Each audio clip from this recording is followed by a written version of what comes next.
In my late 20s, I quit my 9-to-5 job. I stopped being a wage slave. But it was at 21 years old, I decided, because of the things that happened to me in the 9-to-5, no longer was I going to be building someone else's dreams. No. I was going to be working on myself, and I started quiet quitting. Several things happened to me, which at the time in my 9-to-5 was hugely stressful for me. But I look back now and I'm so grateful I had the problems in the 9-to-5 that I did at such an early age, because it woke me up. And today's video, I am driving to the exact location of where I used to work at my first place, the first location, and the day that I made a very important phone call to my other half, which changed my entire life direction, the path that I was on, and I committed to go all in on myself. So it's quite a meaningful video for me today, but I hope you take a lot from it, because as a result of that phone call and the things that happened to me, I now live a life by design. So let's head to the location. I am excited to film this and talk you through it, so I'll see you there. Right, I've just pulled up at one of my first working locations where there's a warehouse next to me. I'm going to get out the car. It's raining at the moment, but I will show you the warehouse. I'm going to try and not draw too much attention to myself, because it's much busier than it was over 10 years ago when I was here. I started here when I was 20 years old, and the defining moment for me was when I was 21. And behind me, no more than 20 meters away, which I'm going to go stand on just to relive that moment, is when I made a phone call to my other half saying that I'm done. I will not continue to work for someone else, and I will make a plan. I don't know exactly what that plan is. I don't know how I'm going to build a business. I have no knowledge. I don't have a network. I have no money. But what happened to me in this building really defined who I am today. And I am grateful, despite how stressful it was at the time of what happened in this place. It has made me the man that I am today, and has allowed me to now live a life by freedom. So yeah, I was really thrown under the bus by a co-worker, and I had many wake-ups at such an early age, which really in hindsight is actually a blessing that I learned earlier rather than later. And I'm going to share that with you. I'm just going to talk you through kind of what happened. This is mad for me being here again, because I haven't been here for so many years, and the life that I live now to the one that I was living then, which was struggle, no money, barely getting by. I was driving a very different car to what I am today. I used to walk around the corner here to the canteen. I also had very good memories here. I actually did enjoy the job. I just didn't like the toxic leadership and the backstabbing. So let's hop out the car. It is raining, but I've brought my waterproof jacket, and let me talk you through kind of what led me on this journey to pursuing freedom. Okay, so here I am in the exact spot where I made what I can only describe as a life-changing phone call. And the building behind me, this is where I used to work. This is just super surreal for me to be here. I haven't been here in years, but this is what has changed my life. In this building here, a certain individual basically went behind my back, and being very naive and young, I was talking about a certain manager who I just didn't get on with. She was an absolute nightmare. We had a few back and forth emails where perhaps I said some things that I shouldn't have said. And I also said something to a co-worker who was a manager at the time, what I thought of that person. And in this building, he went and relayed that information to her. And that was enough to put me into a HR investigation meeting where basically they were trying to sack me. They were trying to get rid of me. I'm a very strong character, as you can probably tell, very outspoken. I don't like conforming. And this building here is where all this drama happened. And in fact, let me get my hand right, up there is some offices. That's where the HR meetings were conducted. And it lasted about 8 weeks. The most stressful time. I had a brand new baby, and I was the only income, and I could have lost my job. And it was in this building. I was not valued. I was not respected. I used to go above and beyond, believe it or not. And I just had enough. I just realized at 21 years old, I couldn't put my family's life and livelihood and financial dependency in the hands of an employer that, quite frankly, could get rid of me at any moment. This is so crazy for me to be standing right here outside of a workplace that I used to work at for many years. That was the entrance of where I used to walk in, and those shutters, which you can see there, inside those shutters is where I was literally wasting my life. Yes, it was a means to an end because I had bills to pay, but in there was where I realised that I would sit there for hours just doing nothing and just wasting my life. But it was that exact place, that exact warehouse behind me, I also started to work on myself after the events that happened in there. And it's even weirder to think that there's a canteen place around here and that we're only given half an hour to rush and go get food. Again, something else that just didn't sit well with me is that we only have half an hour to eat our food. I don't know, it's just, there's everything about this place here that I'm standing at right now is why I went on this mission and this journey to better myself and build a business. Because being stuck in a warehouse for 10 hours a day and more at times, because look, I was young and naive at the time and I gave more than I should. You know, believe it or not, once upon a time I actually did go above and beyond. Not anymore would I do that. You know, I stopped. I realised that when I was thrown under a bus, they were trying to put me on these performance reviews. They would tell us that they want more out of us, that we need to hit higher numbers. We need to do this, we need to do that, come in early, stay late. And if you didn't do it, you're not there for the team. You're not a part of the work family. All of this was happening to me at such a young age that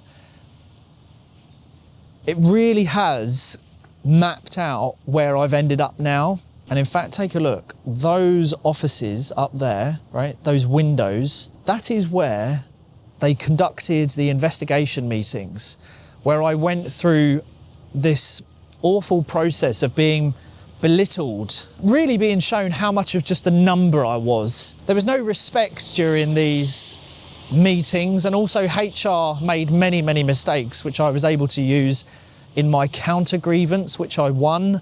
So not only should the investigation and everything that I went through, it should have never have happened, but HR made so many mistakes along the way, which I documented. I was able to counter and I won a grievance against the original manager who I had some issues with. But I'm now walking along the path that I used to walk every day to get out of that warehouse.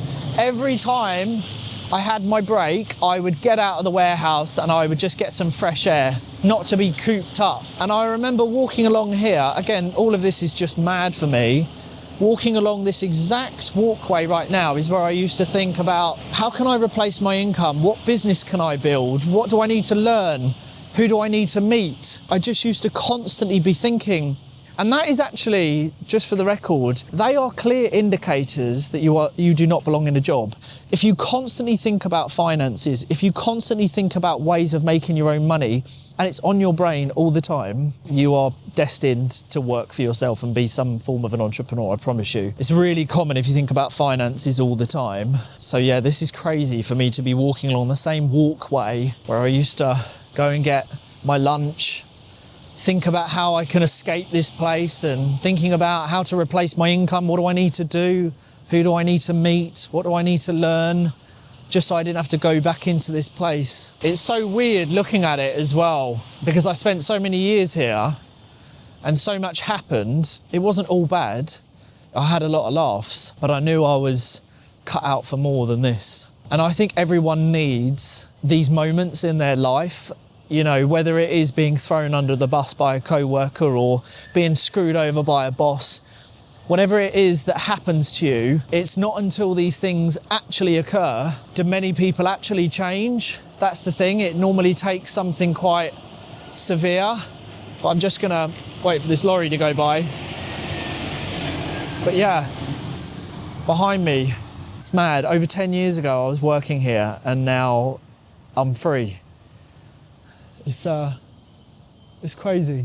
In fact, if you ever saw my video about what I used to be like in the workplace, where I show some old footage of me, there's a piece of footage where I jumped out of the toilets and I scared one of our drivers. Well, that was right in there actually. So if you've ever watched that video. But look, I'm gonna hop back in the car. Now look, I know this video was very much a reflection for me and somewhat reminiscing, but I think there's a lot we can take from this, and I really hope you do, by the way, is that we don't tend to make the necessary changes until the worst happens. It took for me to go through the most horrific HR investigation and made to not feel worthy and especially when I look at this building and those offices up there where I realised I wasn't valued. I realised up there in those offices when I sat in front of an operations manager, a line manager, who threw me under the bus, who shouldn't have been in that meeting, and the HR rep, and I cannot stand HR reps. They are always there for the company and they look at you like you're dirt. I was a young guy, naive at the time because I got myself in that situation. I trusted a co-worker by saying things to them and they went and reported all of that along with these emails and they packaged it up and tried to get rid of me. I was the only income. We had a brand new baby. I don't come from a family of money. I was scared to lose my job because I didn't go to college, I didn't go to university. It was hard getting jobs. So I was fearful of losing that. And our life was built around the shift pattern of what I was working at the time, which was 4 on 3 off. But I was made to feel not worthy in those rooms and I was looked down upon. They are defining moments for me. And I think we all need those moments to go, I'm going to make a change. I'm not doing this anymore. Now look, don't get me wrong, like being here, when I look at this, I had some great laughs. I actually met Big Bear, Steve, right over there by the second shutter when I was 21. Steve was 34 at the time. That was the first time we met and we've been, great friends ever since. So I've had some great memories here. I've had great laughs. I also wasted a lot of time here, doom scrolling on social media, sat in an office in there. There were a lot of times where I realised that the workplace is hyper competitive, very corrupt, very in favour of people who are willing to jeopardise their authentic self, people who are willing to sell their soul to the workplace, and people who are willing to brown nose.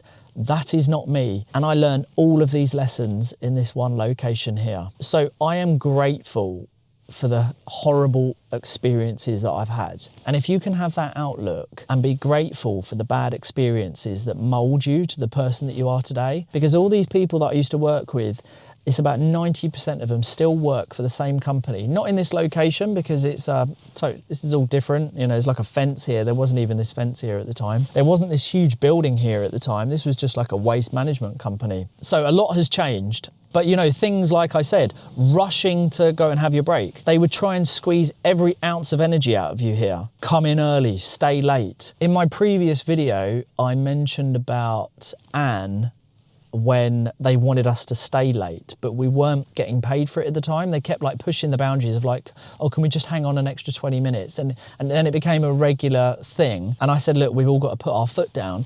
It was this location here that I referenced in the last video that I got everyone together, tried to bring them all collectively to agree that tomorrow we all leave on time and we let it fail.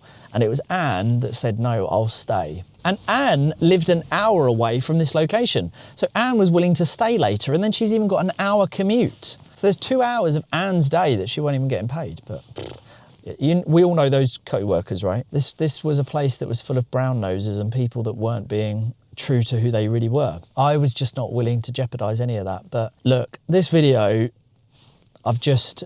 this video was more for me, but I hope there are lessons that you can take from it, because it was important for me to come back here and do this video, because that moment over there to the phone call where I made to my other half and I said, enough is enough.